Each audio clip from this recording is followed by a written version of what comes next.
നിയമസഭാ തെരഞ്ഞെടുപ്പിൽ മത്സരിക്കണമെന്ന ആവശ്യത്തിൽ ഉറച്ച് KPCC മുൻ പ്രസിഡന്റ് കെ സുധാകരൻ MP. നേതൃത്വത്തിന്റെ അനുനയ ശ്രമങ്ങളെല്ലാം തള്ളിക്കളഞ്ഞ കെ സുധാകരൻ ഹൈക്കമാൻഡിൽ നിന്ന് ഉറപ്പ് ലഭിക്കാൻ നാളെ ഡൽഹിയിലേക്ക് പോകില്ലെന്നും വ്യക്തമാക്കി. അതേസമയം കേരളത്തിലെ നേതാക്കളുമായി ഇനി ചർച്ചയില്ലെന്നും നിലപാടുകൾ വ്യക്തമാക്കാൻ ഇന്ന് മാധ്യമങ്ങളെ കാണാൻ സാധ്യതയുമുണ്ട്. വിവരങ്ങൾ നൽകാൻ മിഥുൻ പിള്ളയുണ്ട്. മിഥുൻ, കെ സുധാകരൻ ഉറച്ചു തന്നെയാണല്ലേ? തീർച്ചയായും കൃഷ്ണപ്രിയ, നമുക്കറിയാം രണ്ടും കൽപ്പിച്ചാണ് കെ സുധാകരൻ നിൽക്കുന്നത്. നേതൃത്വത്തിന്റെ ഉറപ്പ് ലഭിക്കാതെ ഡൽഹിക്ക് പോകില്ല എന്നൊരു നിലപാടാണ് കെ സുധാകരൻ നിലവിൽ എടുത്തിരിക്കുന്നത്. കണ്ണൂർ സീറ്റ് വേണമെന്ന ആവശ്യത്തിൽ കെ സുധാകരൻ ഉറച്ചു നിൽക്കുകയാണ്. നാളെ ദില്ലിയിലേക്ക് എത്താനായിരുന്നു സുധാകരന് രാഹുൽ ഗാന്ധി ക്ഷണം നൽകിയിരുന്നത്. പക്ഷേ ആ ക്ഷണം ആ ഒരു തീരുമാനത്തിനനുസരിച്ച് ഡൽഹിയിലേക്ക് പോകേണ്ടതില്ല എന്നൊരു നിലപാടാണ് നിലവിൽ സ്വീകരിച്ചിരിക്കുന്നത്.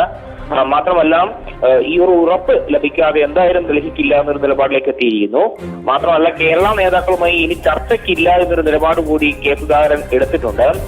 അതിനിടെ മറ്റൊരു പ്രധാനപ്പെട്ട കാര്യം കൂടി, ഈ വിഷയങ്ങളൊക്കെ നിൽക്കുന്ന സമയത്ത് അനുകൂല നിലപാടുള്ള പ്രധാന നേതാക്കളുടെ യോഗം വിളിക്കാൻ ഒരു നീക്കം കെ സുധാകരൻ നടത്തുന്നുണ്ട് എന്നൊരു വിവരം കൂടിയുണ്ട്.